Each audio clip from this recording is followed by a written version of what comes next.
السلام علیکم ورحمۃ اللہ وبرکاتہ۔ آج میں آپ لوگوں کو رمضان کے بارے میں بتاؤں گی کہ رمضان کے مہینے میں ہمیں کیا کرنا چاہیے اور رمضان کے مہینے میں کیا ہوتا ہے، رمضان کیا ہوتا ہے۔ اور دیکھیں، جو رمضان ہے بہت رحمت والا، برکت والا مہینہ ہوتا ہے۔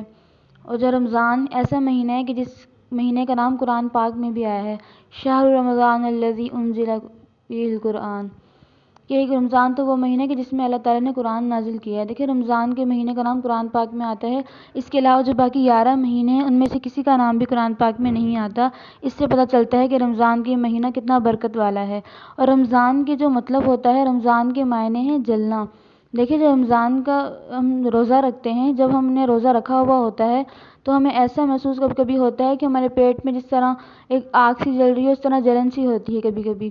تو یہ ہمارے اصل میں گناہ جل رہے ہوتے ہیں، جو ہم نے پورے سال کے گناہ کیے ہوتے ہیں، وہ جب ہم روزے رکھتے ہیں تو اس سے ہمارے گناہ سارے راکھ بن کے جل جاتے ہیں۔ جو اس سے پتہ چلتا ہے رمضان کتنا برکت والا مہینہ ہے کہ ہمارے اس میں گناہ معاف ہو جاتے ہیں۔ اور دیکھیں کتنی اس کے بارے میں فضیلت آئی رمضان کے بارے میں۔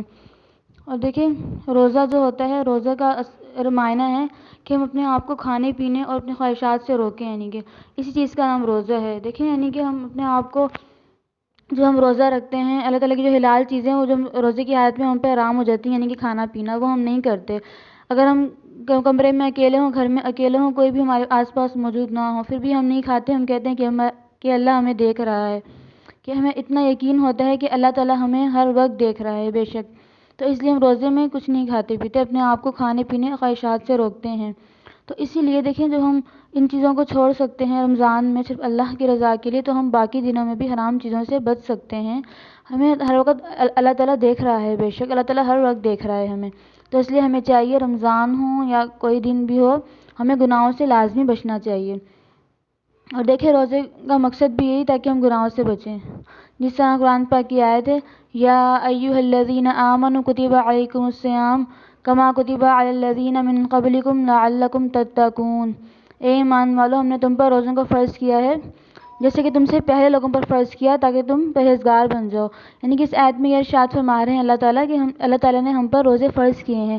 اور یہ جو اللہ تعالیٰ نے ہم پر روزے فرض کیے ہیں، یہ صرف ہم پر نہیں بلکہ جو ہم سے پہلے امتیں تھیں، جو ہم سے پہلے جتنی بھی امتیں گزری ہیں، ان پر بھی روزے فرض تھے، جس طرح ہمارے اوپر بھی فرض ہیں۔ آگے اللہ تعالیٰ فرماتے ہیں لعلکم تتقون، یعنی اس لیے روزے فرض کیے ہیں تاکہ تم پرہیزگار بن جاؤ۔ یعنی اللہ تعالیٰ نے ہمیں روزے اس لیے دیے تاکہ ہم تقوی والا بن جائیں، متقی بن جائیں۔ متقی کہتے ہیں جو گناہوں سے بچنے والا ہو اور فرض کو ادا کرنے والا ہو، یعنی متقی، پرہیزگار۔ اس لیے ہمیں چاہیے کہ ہم اپنے آپ کو تقوی، دیکھیں جب ہم روزہ رکھتے گناہوں سے تو بچتے ہی ہیں۔ جب ہم پورا مہینہ روزہ رکھیں گے، انشاءاللہ گناہوں سے بھی بچیں گے، تو ہمارے اندر عادتیں آتی جائیں گی گناہوں سے بچنے کی، تو ہم باقی پورا سال بھی گناہوں سے بچ سکتے ہیں۔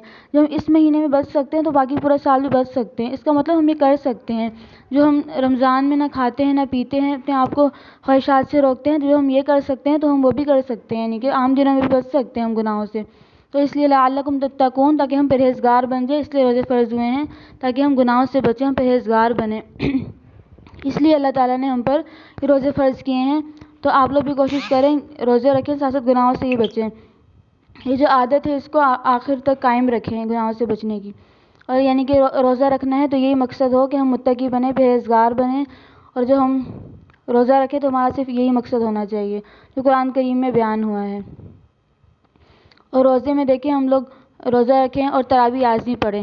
تراویح جو ہے وہ لازمی پڑھنی ہے، یعنی کہ اور تراویح میں پڑھنی چاہیے کہ سال میں ایک دفعہ جو ہوتا ہے، یعنی کہ ہمیں سال میں ایک دفعہ موقع ملتا ہے، یعنی کہ تراویح پڑھنے کا۔ دیکھیں پورے سال یعنی کہ ہم عشاء کی نماز پڑھتے، صرف رمضان کا ایسا مہینہ ہے کہ ہم یعنی کہ اس میں تراویح نہیں پڑھتے ہیں، اس میں ہم تراویح پڑھ لیتے ہیں، یعنی کہ صرف رمضان کا مہینہ ایسا ہے۔ تو ہمیں چاہیے کہ ہم اس تراویح کو بالکل بھی نہ چھوڑیں، تراویح کو پوری طرح ادا کریں۔